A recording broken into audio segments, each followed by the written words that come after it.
আসসালামু আলাইকুম, রেশমাস কিচেনে সবাইকে স্বাগতম। আজ আমি ডিম দিয়ে বাঁধাকপি রান্নার রেসিপি দেখাবো। তার জন্য ডিমগুলো এখানে সিদ্ধ করে নিচ্ছি। সিদ্ধ করার পরে ডিমগুলো আমি সরিষার তেল, হলুদ আর ঝালের গুঁড়া দিয়ে সুন্দর করে ভেজে নিব।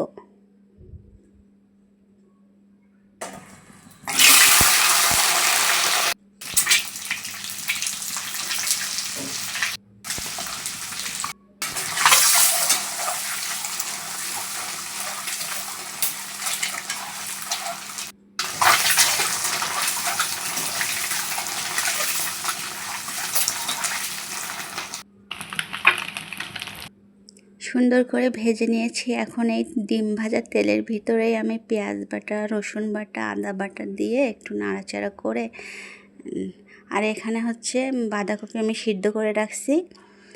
এখন এই মশলার ভিতরে একটু পানি দেব।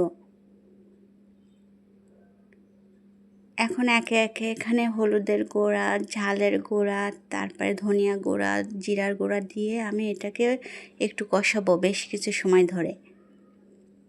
এবার পাতাকপিটা দিয়ে দিচ্ছি, ভালো করে নাড়াচাড়া করে নিব আমি।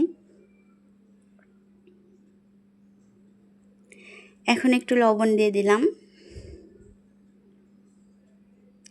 তারপরে আমি বেশ কিছু সময় কষানোর পরে এখানে কাঁচামরিচ দিলাম, আর মেন উপকরণ যেটা লাগবে সেটা হচ্ছে নারকেলের দুধ। তো এটাকে আমি দিয়ে দিলাম। দেওয়ার পরে এখন আমি একসাথে ডিমগুলো দিয়ে দিচ্ছি। এখন আমি এখানে 10 থেকে 15 মিনিট রান্না করব, মানে যখন পানিটা একেবারে পুরো শুকিয়ে যাবে তখন আমি এটা নামিয়ে ফেলবো। তো এখানে কিছু তেজপাতা দিলাম, একটু কাঠ দিলাম, এলাচ ফল দিলাম। তো এখন আমার এই তেলটা শুধু আছে, ঝোলটা নেই। তো এখন আমার হয়ে গেছে, এখন আমি নামিয়ে ফেলবো। এটা ভাতের সাথে খেতে অসাধারণ লাগে। সবাই খেয়ে দেখবেন, ভালো লাগবে। আল্লাহ হাফেজ।